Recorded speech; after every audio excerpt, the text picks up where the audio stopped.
అందరికీ వందనాలు. 4వ కీర్తన చదువుకుందాం. నా నీతికి ఆధారమగు దేవా, నేను మొర్రపెట్టినప్పుడు నాకుత్తరమిమ్ము. ఇరుకులో నాకు విశాలత కలుగజేసిన వాడవు నీవే.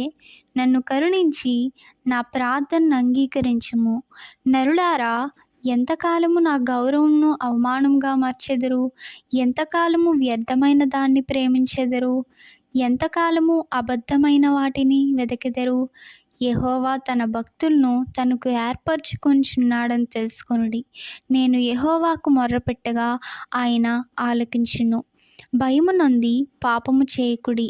మీరు పడకల మీద నుండగా మీ హృదయములలో ధ్యానము చేసుకొని ఊరకుండుడి. నీతియుక్తమైన బలులు అర్పించుచు యెహోవాను నమ్ముకొనుడి.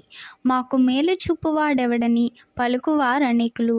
యెహోవా, నీ సన్నిధి కాంతి మా మీద ప్రకాశింపజేయుము.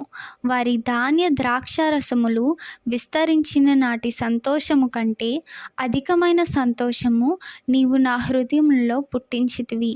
యెహోవా, నెమ్మదితో పండుకొని నిద్రపోవుదును. నేను ఒంటరిగా నుండినను నీవే నన్ను సురక్షితంగా నివసింపజేయుదువు. ఆమేన్.